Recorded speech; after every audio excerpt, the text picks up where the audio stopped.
अपना वतन। अस्सलाम वालेकुम, I am Rafia Asif, welcome to Apna Watan TV. आज की वीडियो में हम बात करेंगे पाकिस्तान में मौजूद वुमेन राइट्स लॉज और उनकी इम्प्लीमेंटेशन या उनकी ग्राउंड रियलिटी के ऊपर। ऐसा नहीं है कि हमारे मुल्क में औरतों के लिए हकूक़ नहीं है, ख़वातीन के जो बेसिक राइट्स हैं उन पर कोई कवानीन नहीं बने हुए, बिल्कुल बने हुए हैं, लेकिन यहाँ पे सवाल ये पैदा होता है कि क्या उन पे इम्प्लीमेंटेशन है, उन पे अमल होता है। तो ये हमारे लिए एक लम्हा फ़िक्रिया है।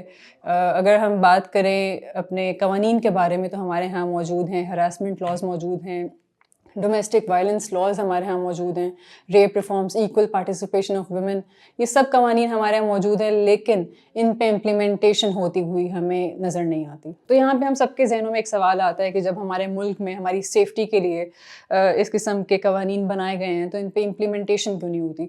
एक इसकी वजह लैक ऑफ अवेयरनेस भी है। हमारे यहाँ ख़वातीन को ये पता भी नहीं होगा कि हमारे मुल्क में हमारी सेफ्टी के लिए ये लॉज़ एग्जिस्ट करते हैं, हमारी सेफ्टी के लिए, हमें प्रोटेक्ट करने के लिए ये लॉज़ बनाए गए हैं, तो वो जानती नहीं इस बारे में। एक वजह हो सकती है उनको अवेयरनेस इसलिए नहीं है कि वो गांव देहात में रहती हैं, या इवन पढ़ी लिखी लड़कियां, एजुकेटेड लड़कियां जो यूनिवर्सिटीज़ में पढ़ती हैं, डिग्री होल्डर्स हैं, उनको भी ये चीज़ें नहीं पता, क्योंकि ये चीज़ें इतनी अनकॉमन है हमारी सोसाइटी में कि औरतें अपने हक़ के लिए आवाज़ उठाएं, उनको अपने राइट्स का पता हो, जो कवानीन हमारे यहाँ एग्जिस्ट करते हैं, अपने अपने अपने अपने हक़ के लिए लड़ना उनको आना चाहिए।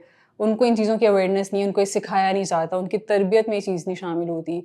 इसमें हमारी फैमिली प्रेशर भी आ जाता है, सोसाइटी प्रेशर है, क्योंकि हमारी एक कल्चर ही ऐसा चलता आ रहा है कि हमें सिखाया जाता है कि औरतों को कॉम्प्रोमाइज़ करना है हर हाल में। और फिर आती हैं वो ख़वातीन जिनको नॉलेज है, जो जानती हैं कि जिनको अवेयरनेस है कि हमारे लिए लॉज एग्जिस्ट करते हैं और वो कानून का सहारा लेना चाहें, तो उनको फैमिली का प्रेशर फेस करना पड़ता है, सोसाइटी की तरफ से प्रेशर आता है कि क्योंकि वो एक बहुत एक अनयूजुअल सी चीज़ है हमारे यहाँ। अगर एक औरत डोमेस्टिक वायलेंस का शिकार है तो उसको उससे एक्सपेक्ट किया जाता है, जो विक्टिम होती है, कि वो सब्र करे, वो जाने दे बात को और वो कानून का सहारा मत ले। और फिर वो लड़की जो कि अपनी फैमिली से भी फ़ाइट करे, अपनी सोसाइटी से भी फ़ाइट करके पुलिस स्टेशन पहुंचती है केस फाइल करवाने के लिए अपने लिए, तो उसको जिनका काम है उस केस को फाइल करना, उस औरत की बात को सुनना, वो उल्टा उसको समझाते हैं, उसको ब्रेन वॉश करते हैं कि मामले को जाने दे, रफ़ा दफ़ा कर दे, घर का मामला घर पे रहने दे। तो इस किस्म का जो हमारे यहाँ डिसफंक्शंस हैं औरतों को फेस करनी पड़ती हैं सोसाइटी की तरफ से, फैमिली की तरफ से, इवन जो कानून नाफिज करने वाले इदारे हैं। फिर बाद में जो कोर्ट्स में केस जाता है, वहाँ पे उस औरत के जो इस किस्म के केसेस होते हैं उनको डिले किया जाता है, उनको प्रायोरिटी नहीं दी जाती। तो ये मामलात होते हैं। अब इसका सॉल्यूशन क्या हो सकता है? हमारा जो माइंडसेट है वो ही हमारे रास्ते में रुकावट बनता है।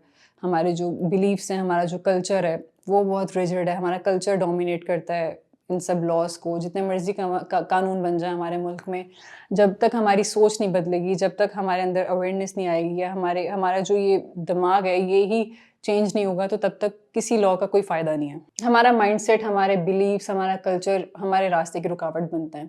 अगर हम वाकई में चाहते हैं हम प्रोग्रेस करें, हम इन चीज़ों से बाहर निकलें, तो हमें अपने माइंडसेट को चेंज करना होगा, इन फॉल्स बिलीव्स को ख़त्म करना होगा, वरना इन लॉज का, तमाम कवानीन का कोई फ़ायदा नहीं है। आज के लिए इतना ही। See you in the next one. Till then, अल्लाह हाफ़िज़।